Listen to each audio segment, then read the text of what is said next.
Hey, welcome to the Elle Russ Show, where we explore ways to get healthy, wealthy, and wise.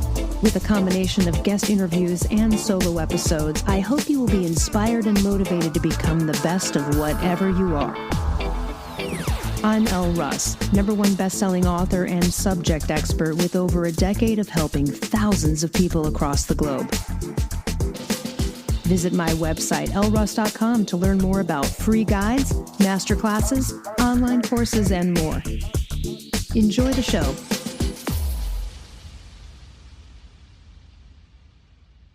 Hey, everyone. We have a dynamic blaze a trail lady on the show today, Sarah Plowman. She has created a really wonderful life for herself, sort of from scratch, and also from the platform of being a single mom. She's a great example of confidence and perseverance. She's also a wonderful coach. I love her message. I love what she's trying to put out there, and I just wanted to have her on the show. Welcome, Sarah. Thank you, Elle. It is such a pleasure to be here. I appreciate the chance to have this conversation with you. Yeah, tell us a little bit. I mean, let's go back from the beginning where you were in the restaurant industry making like $40K a year, right? Yes. So I've always loved being around people. I'm very extroverted and got my first waitressing job at Friendly's back when I was like 16. And I just loved it. I loved being on my feet. I loved the hustle and bustle and meeting new people all the time.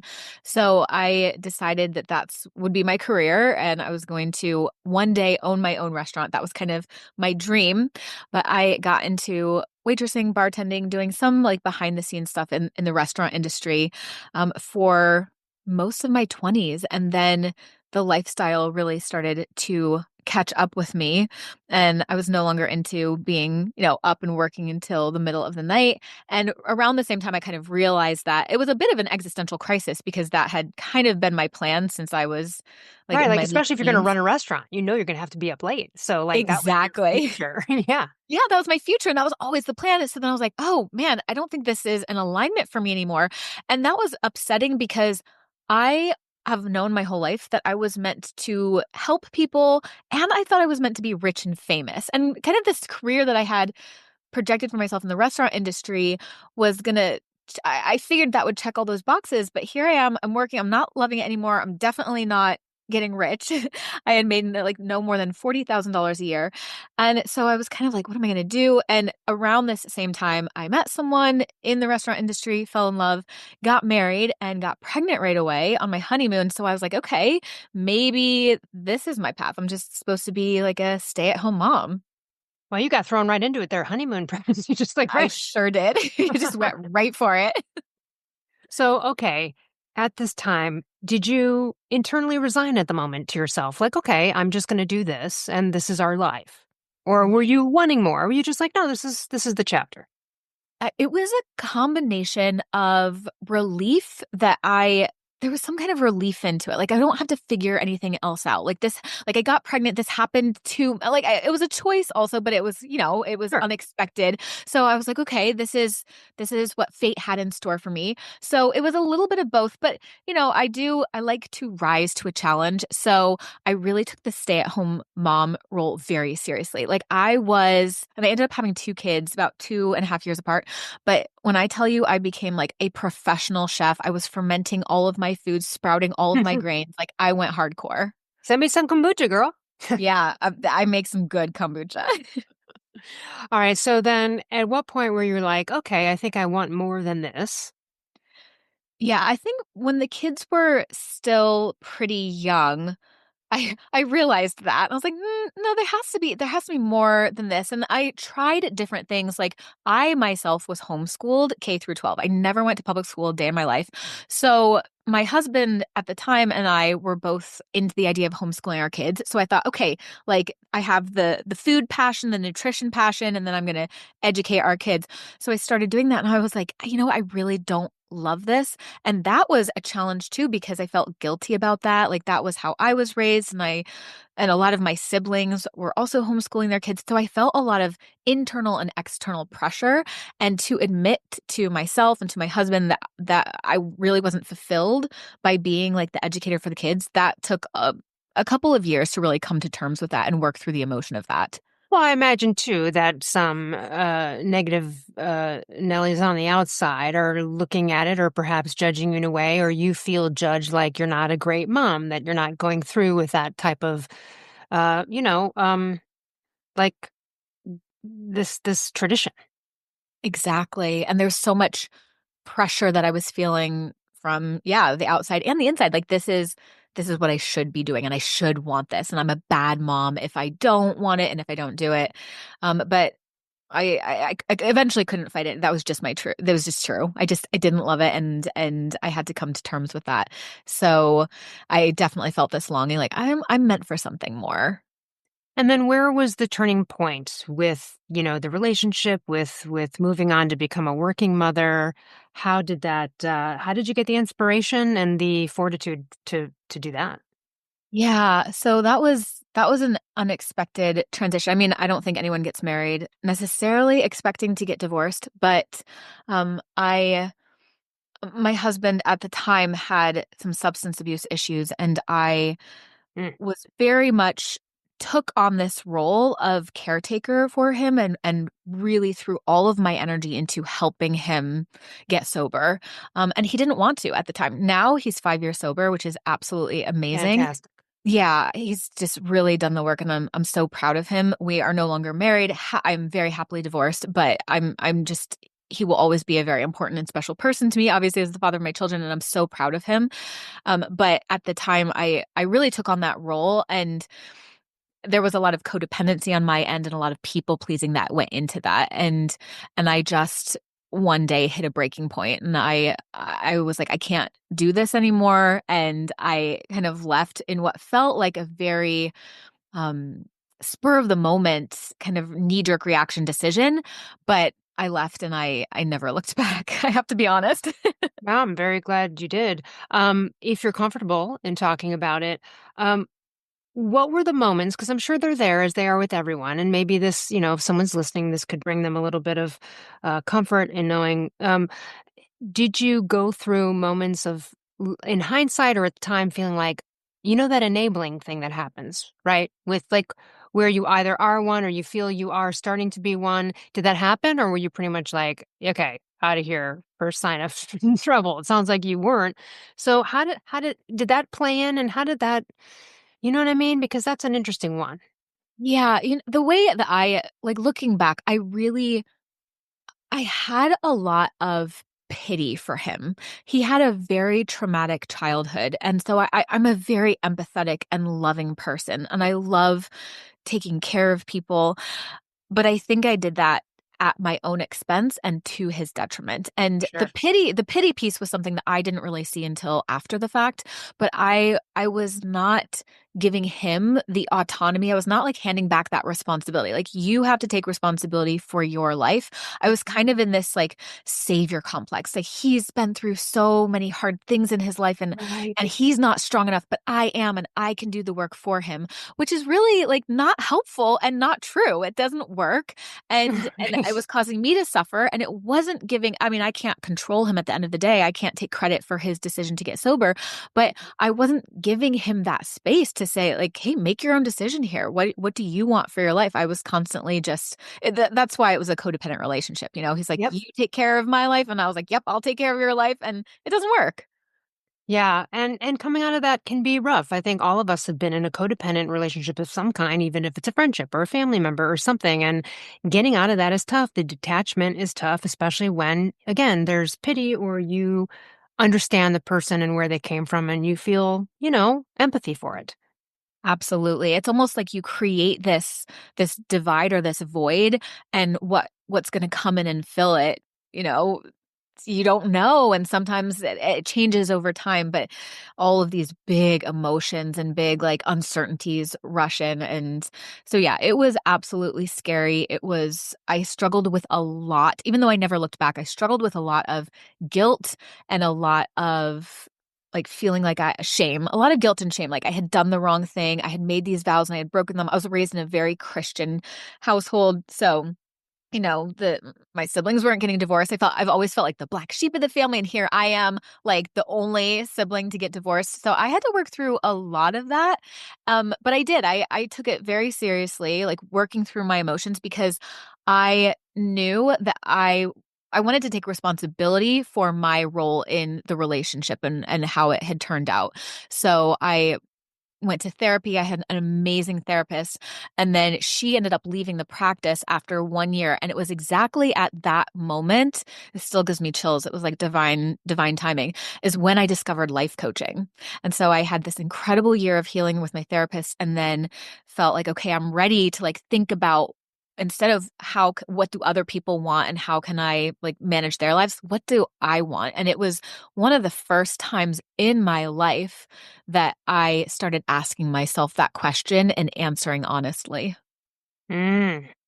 And what was it just the nature of helping people? What was it about life coaching? Was there something that sparked that? Another coach or a book you read, or was it just this feeling of needing to help people? Yeah, so I joined like a big coaches like group coaching program. So I was coached and I was watching other people get coached and I could not believe how profoundly the concepts and the tools hit me and how when I applied them, how differently I felt. And not just how differently I felt, but how different the results were that I was creating in my life, including things like how I parented my kids or how often I lost my temper on them. And I'm a newly single mom during the pandemic. My boys are 3 and 6. Like I'm by myself, Right. and it's like could be a recipe for like a disaster, a really challenging time. I was so happy. I was for the first time. I felt like my internal self love and confidence was matching this version of myself that I had projected. I was parenting differently and it just all aspects of my life changed and it was so quick and it was so profound that it almost felt like I didn't have a choice. Like I have to get these tools into the hands of as many women as possible because I just found the keys to the universe. That's what I felt like, honestly. I love it. And listen, that's a risky endeavor to go into entrepreneurship when you've got your situation as a single mother who now is left in a situation with an addict who may or may not be getting better at that time, but it certainly ain't stable, right? And so that's a big leap. What was your first move there with launching out into the unknown realm? Yeah, you're so right, Elle. It was a really unstable time. This was right around like he was at the crossroads of am I going to get sober or am I going to let this end me? There were some really dark and scary times. And for me, for someone who was not really used to trusting herself with decisions, like I joke that I used to make the rounds on it. I would pick up the phone and I'd call my mom and then I would call my first sister and then I would call my other sister and I would just ask everyone's opinions about what I should do. And for the first time in my life and the most unstable time in my life, I decided I am going to shut out all the noise and I'm just going to trust my gut. And that was terrifying. I remember my mom saying, this is a time you've got to pinch your pennies. You have to live far below your means and you need to scrimp and save every penny you can and buy a house. That's the next thing you need to do.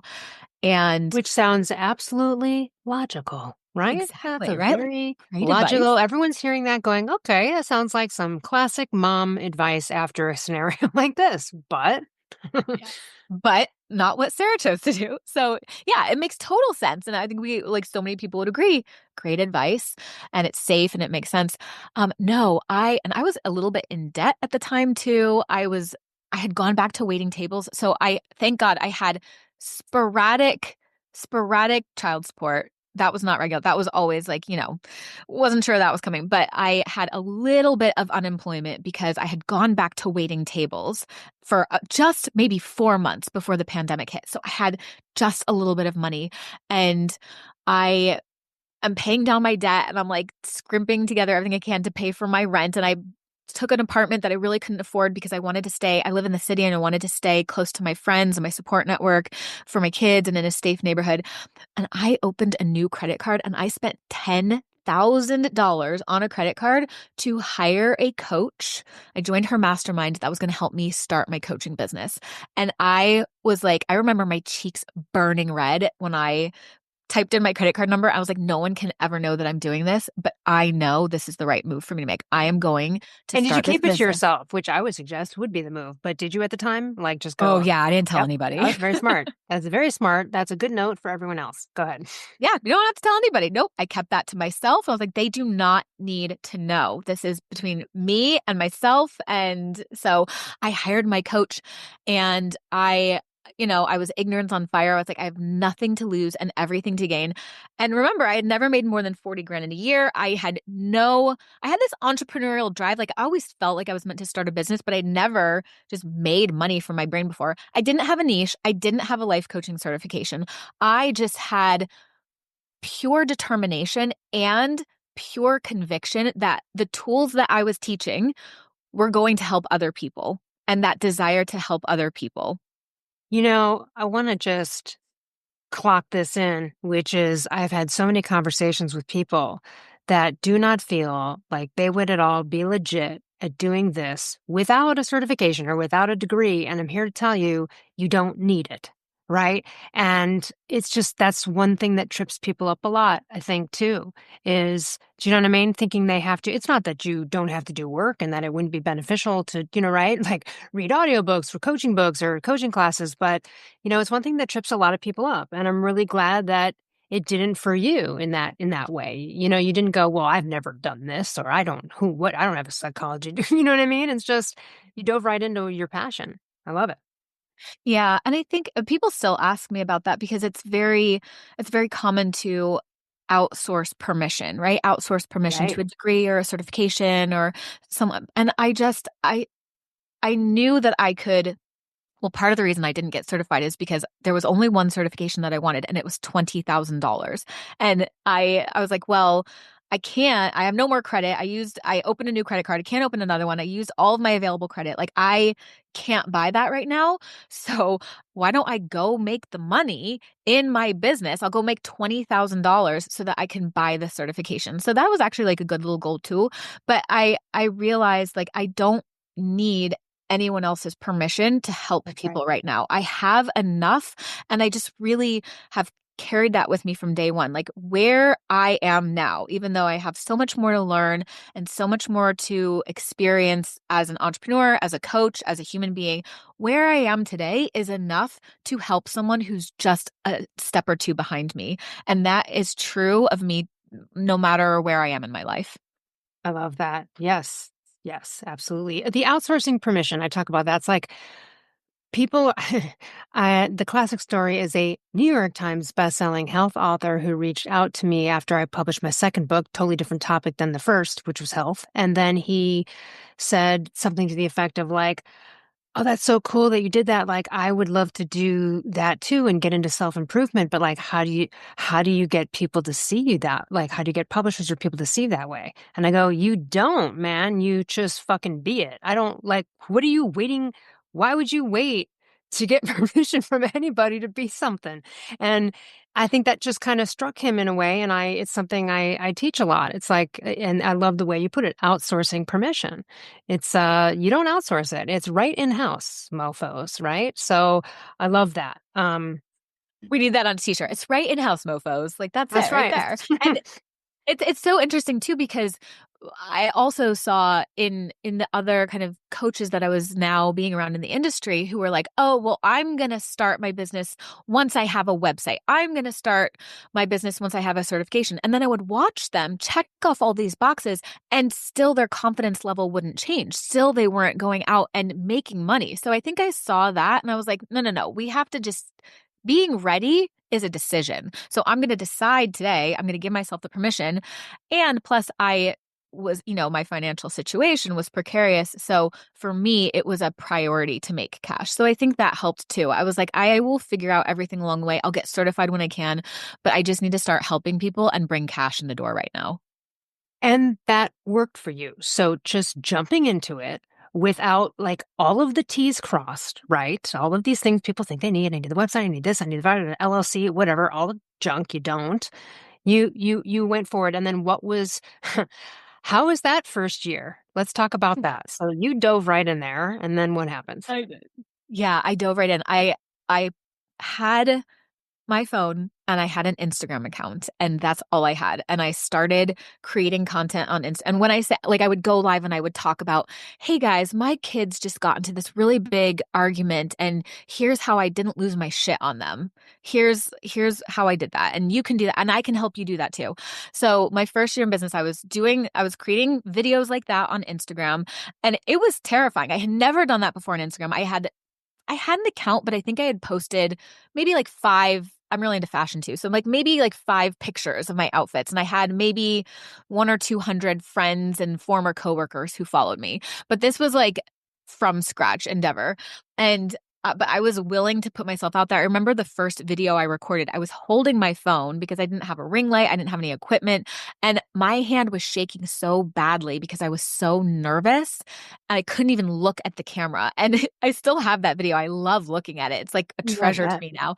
I couldn't even hold the phone. I was so nervous, but I did it anyway. So Okay, I was I doing want to stop you right there because that is it right there. Now, that was a bolder move than maybe someone who needs to start with speaking up for their wrongly cooked steak. But you did it anyway. I try to tell people, like, my message is like confidence sometimes it compounds on itself. You have to build it. And it's not comfortable at first at all. It is your hands shaking. It is. You do it anyway. You may fail, whatever, but you do it anyway. And then I bet after you got through it, regardless of knowing that your hand shook or whatever, I bet there was that sense of elation that you did it, that you fucking did it, right? And that's what everyone's got to do. You do have to do it. You got to jump into it. And it is going to be awkward. You're never going to be fully confident and be like, all right, awesome. I mean, maybe down the road, like you get to a point where I am and there's not much that makes me nervous at all, but that doesn't mean that nerves aren't involved with certain things. And there are still moments when I have to like do a quick check on myself where I'll be like, oh, your nerves are getting out of hand, bitch. You signed up for this. You're about to go on stage. You got this. What are you doing? You know what I mean? Like, because it happens, but you do it anyway. And each time, doesn't it just bring that like, triumphant fucking vibe that makes you continue forward. I'm so glad you did that. That's a perfect example. You're so right. And it actually like it's a it quantum leaps your There you go. self-confidence. Well, you just said that. It compounds your self-confidence. So if you want a quick shift in your confidence or your self-concept, go do something that you're scared of doing. You are going to feel amazing afterwards. But I'll tell you that so many people are scared to do that. And the number one question I get asked by my business clients now is, how can I go do the thing, Sarah, whatever the thing is they want to do, without being afraid? They think that they have to get rid of that fear, get rid of the nerves Right. first. I'm like, you And you don't. don't. You do it scared. That's right. You They do don't it love that scared. answer. No one wants that answer. But here's the thing, like, I won't bring up her whole example. Excuse me. 1 second here. Excuse me. Had a confidence client, started at 56. She's now 59. She's now a #1 best-selling health author. And it started with her speaking up to her hairdresser. Okay? Like, you know what I mean? Sometimes you'll be like, oh, I could never do what Sarah did. It's like, well, right. But then you're the person that needs to start with the speaking up about your bad order or like your hairdresser or speaking up to your cousin, right? You can start small, but you must do it. And I can tell you that after I went through that with her and she actually went on and spoke up and all things, it just it elate they're like, oh my God, that wasn't that bad at all. And you're like, right, you are in control. You the one that have power. Everyone else is a pawn in this, not the other way around, right? Absolutely. And yeah, you go through it for that maybe that first time or what feels like a really big time and you're bringing up her confronting her hairdresser. I have an example like that with the man that I dated after my divorce. And I went to be honest with him about something that I was really afraid to be honest with him about. And I literally had to he has no idea, right? We're in the kitchen cooking. He has no idea what's going on internally inside me. And I had to take myself in the other room. I was having such a panic attack about just being honest. I had to put my head between my knees and take deep breaths. My mouth felt like it was full of cotton, but I calmed myself down and I marched myself back in the kitchen and I told him whatever I was going to tell him. And man, did I feel unstoppable after that. It helps you just see yourself so differently and trust yourself and feel unstoppable. So let's talk a little bit about, let's talk about the trajectory of your business. So the first year you get on Instagram, your hand is shaking. And then how does life flow after that? Yeah, so I got two amazing wins right away. I was charging around 3K for 3 months for private mentorship, again, because I wanted to prioritize bringing cash in the door as quickly as possible. So I just went, and that felt like a lot of money at the time, but I signed two clients right away. I signed a stranger that I met on the internet who was only like slightly behind. She wanted help starting an Instagram account and putting out content. And I was like, well, I've been doing that for like 3 months, so I can help you. And she liked me and she liked my vibe. So she hired me. And then my second client was a former coworker, and she hired me for general life coaching. And she kind of had this like anger management problem that she wanted help with. So I was doing general life coaching. I was helping humans who had human brains just feel better.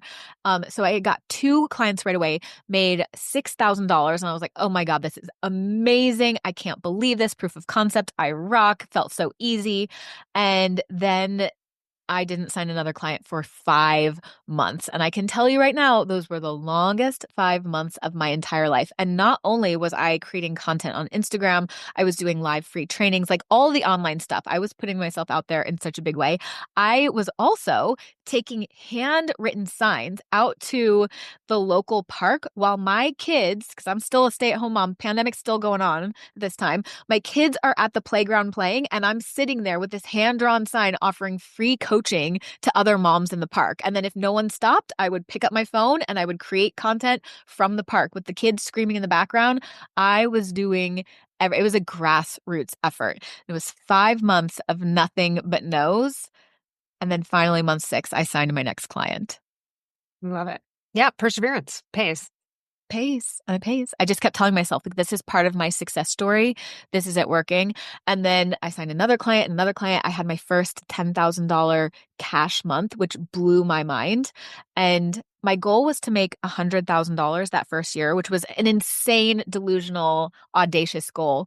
And I ended that year at $58,000 cash. And I mean, I get choked up thinking about it now. Like I've never been more proud of myself. And I went on to hit that first 100K, I think 15 months into my business.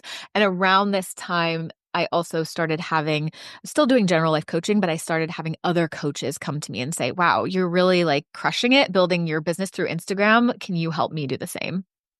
I love it. Stick to itiveness. Love it. Let's talk about some of the objections and messy mindsets of coachees.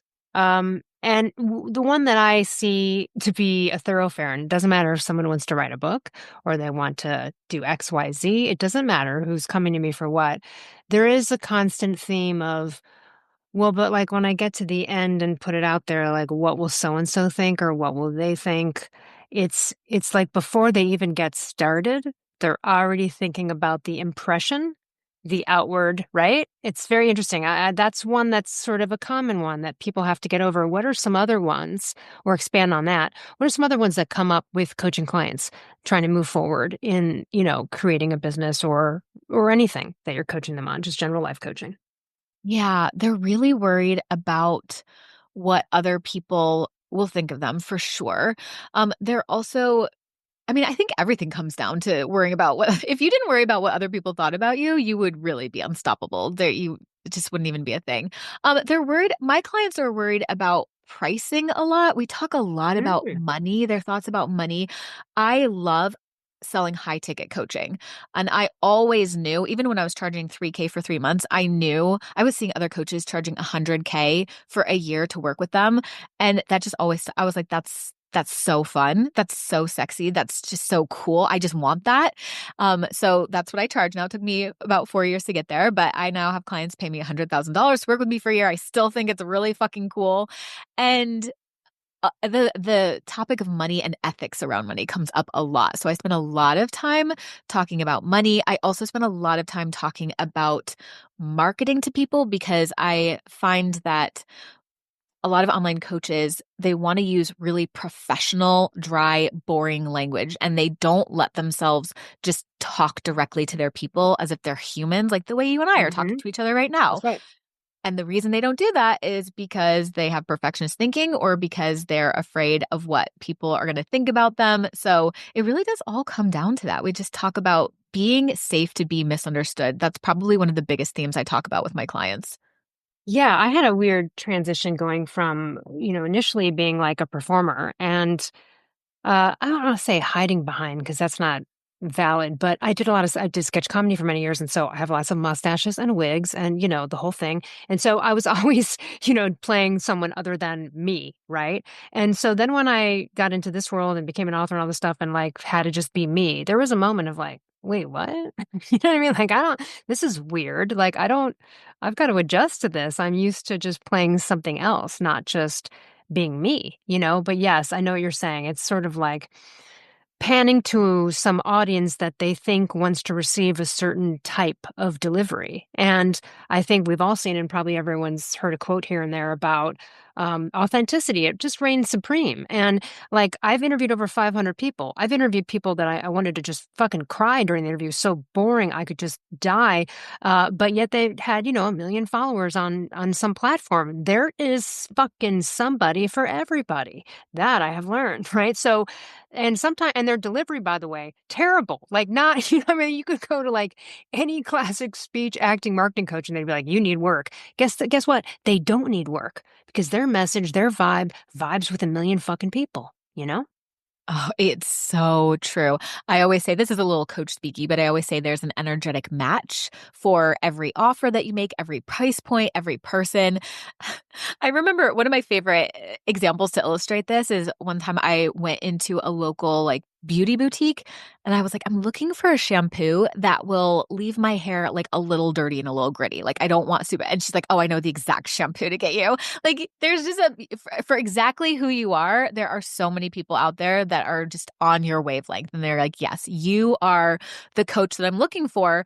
And this is why I don't believe in the concept of competition as coaches. I don't, No. there are a million business coaches out there, but there's only one Sarah Plowman. You plus the tools that you teach are something that have never existed anywhere else. And your people, like my people want to work with me. They don't want to work with anyone else right now. And the same is true of your people. It's because of you and the tools you teach. So you have to spend less time doing and more time just being, letting yourself be you. Yeah. And my coach, who I've had for like 17 years now, um, he's like almost barely ever had a website until like recently. He doesn't do any social media. He's just, you know what I mean? And he lives a completely wonderful, fulfilled life as a coach for many, many years. By just, do you know what I mean? And he's just doing it. It's like he's not even part of this world we're talking about, which is a world that will give you an advantage for sure. But like no one knows who he is. Do you know what I mean? Other than me interviewing him or whatever. But um, I remember the time that I went to go seek out a coach so many years ago. And I looked up at the time, like intention, law of attraction type of coaches, because I was sort of interested in that vibe at the time. And there were two women and one guy. And I figured like the women would be the one. And it actually was the guy. But not because he was a guy, but I had all of these initial conversations with them. And by the end of my conversation with him, he had already made a difference. Do you know what I mean? He got to it. He got to the shit. He knocked it out. He got it done. He did it. And like the other ones were just wandering in sort of like, you know what I mean? Just it was not, it was such a difference. And so there's someone for everyone, but I know that my coach also isn't the right vibe for a lot of people. You know what I mean? And I might recommend someone, a few different options because he may not be for them. So there is someone for you out there if you're wanting to be a coach or any kind of influencer, speaker, writer, there's room for you. Absolutely. And just trusting that and enjoying the experience of being you and knowing that what you want wants you back. So if you want to build a business, if you want to be a speaker, if you want to write a book, that desire is in you for a reason. And you just keep taking that one next step, but allowing the experience to be pleasurable and true to who you are, and it'll happen. I think that's the biggest challenge is like letting go of that timeline and that need for certainty. Like, when is it going to happen and how is it going to happen? And I really had to let go of that to let all this magic unfold. I can tell you how I did it now, but how is a question that we get to answer in retrospect. So tell us how you help people in all of the ways. What do people come to you for? What's the theme? Is there one? Let's get a rundown of the type of clients that are rolling in. Yeah, absolutely. So the words that my brand centers around are iconic and magnetic. I think of myself, I just love people, and I think people in general are iconic, and I think being iconic is a decision and a state of mind.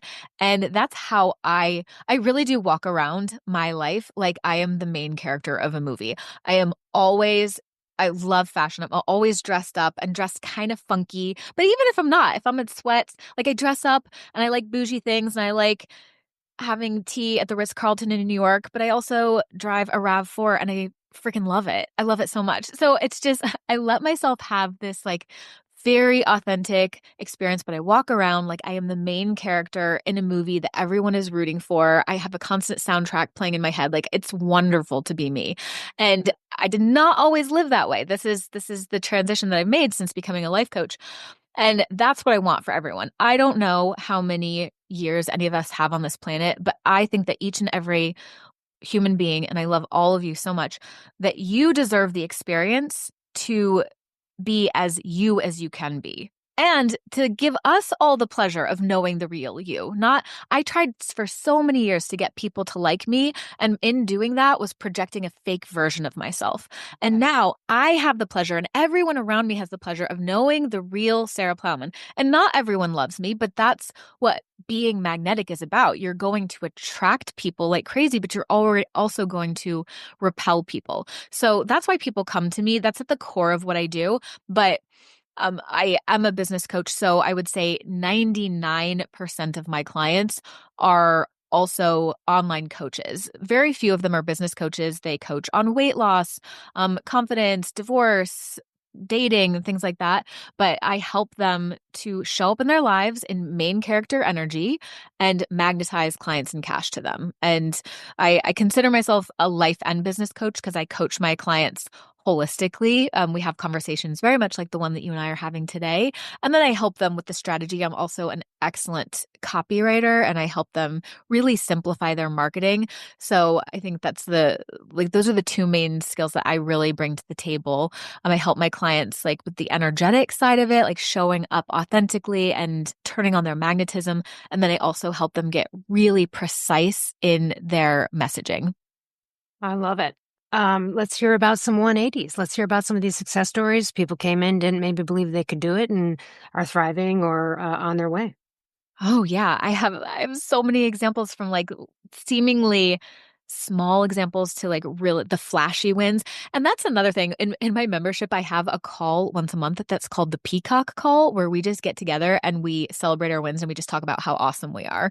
So I really help my clients Mutual to admiration party. I like that. absolutely. The vibe on that call is so fun. Everyone leaves it so hyped up. It's amazing. But yeah, I help my clients to see like not minimize their wins, right? Because especially as a business coach or as an online coach, you want those flashy wins. You want those like big paydays, those big sales, those big pay in full clients. And you kind of forget about celebrating the little things. So today I went from celebrating with a woman in my membership who had been dragging her feet making any offers for like 4 months. And today she was like, I made an offer yesterday and today, 2 days in a row. And it was hard for her to celebrate that, but she did. And we got to like acknowledge like that's how you're going to create your next client. That's how you're going to make money. So that was amazing. And then I had another client that just celebrated making her second ever offer for a $50,000 offer as a divorce coach. And she got her second ever yes. So she's 2 for 2 with a $50,000 client. And another client she's actually an online dominatrix. This is one of my non-coaching clients. And she was Oh, celebrating like $500,000 last year. And she's already at like 30K for this month. So we have some big wins rolling I in. have a story about that. I I was online dating many years ago, and now engaged, but like many years ago, I've tried all the different websites, and there was a guy, and we were talking, and the proposition was interesting. He was actually online, and he was like, I don't know what to make of this, flattered or not, but he's like, I hope you're not offended by this, but I feel like you have the right personality for it. And he was looking for like a private, personal dominatrix like one that was just for him versus going to one that he had been going to. And it was this whole interesting discussion because I was like, do you mind if I ask you questions about this lifestyle? And like, he was very transparent. And it was actually one of the most fascinating conversations I've had. Then I got off and I was like, wait, hold on. Why was I pinned for that? And I'm like, no, I totally get it. He wanted a dominant alpha female. Totally made sense. And then I ended up actually writing a hilarious sketch about it for sketch comedy. But yeah, that's an interesting, very interesting niche, isn't it? Like that's a super niche type of life. And it also goes to show you that when you are like when you're a coach of any kind, but particularly like a life coach or someone like myself or Sarah, it doesn't matter what your profession is or what you do. It's really not about that, right? You can help anybody regardless of their profession, their niche or whatever. So that's an interesting one. It really is. She's like, "Can you help me even though I'm not a coach?" I was like, "Absolutely." Because you're right. All the common thread is the same no matter who the person is and what the end result is that they want, what their goal is, what they want to create. We all have the same things that are holding us back. It's the common themes like we're worried about what other people are thinking about us. We're in perfectionist tendencies. We're valuing other opinions over our own. So and you know when we develop these skills as a coach it's you learn how to just hold neutral space for people. You learn to see these patterns and reflect back to them and really empower them to get out of their own way. And if you can do that for one result, you can do that for any result. I love it. Yeah. So leave us with some thoughts for people who might be in that arena, right? Where they're starting something, they're thinking about it, they're on the road, they're getting defeated somehow. What's some good advice and pep talks, pep talky stuff? Okay, I got you. So what I would say is your job is to be radically honest with yourself about what you want. And then, which is sometimes much harder than you think. So be honest with yourself about what you want and then give it to yourself. And most people, what they focus on is what do I have to do to give myself what I want? But before, and you have to take action to create your results. But before you ask that question, I want you to ask yourself, what do I have to be willing to feel to give Mm, myself what I want? Because that's what I tell my clients all the time. You don't have an under earning problem. You have an under feeling problem. You are not willing to feel the embarrassment that you need to feel to go live and make an offer. You're not willing to feel the potential shame of your ex-husband seeing the Instagram video that you're about to make. So when you learn to not be afraid of your emotions and you trust yourself, whatever emotion comes up, I'm willing to feel it. You have a launch that doesn't go the way you expected it to, and you know how to feel disappointment instead of avoid it or react to it. You know how to feel it and then keep moving forward. You will be unstoppable. So be honest about what you want, be willing to feel what you have to feel, and then be willing to do what you have to do to give it to yourself. I love it. Thank you so much. Tell everyone how we can reach you, not only on Instagram, but also, connect with you and see what you offer, join your membership and all of that.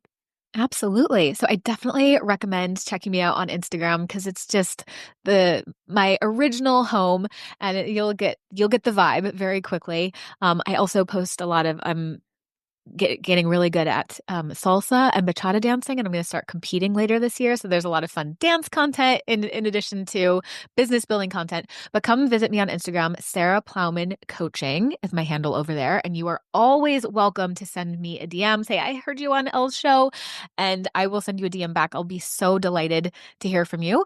And then my website is sarahplowmancoaching.com, and you can find all of the information about how to join my membership, my mastermind, or private mentorship there. And just for everyone, that's Sarah for the first name and then Plowman coaching. Thank you Yes. so much for joining us. Love your success story. I love your perseverance and your belief in yourself and doing the work and offering it to others. It's wonderful. It's making everything a more confident, self-esteem place. And as many people that we have in that environment, the better.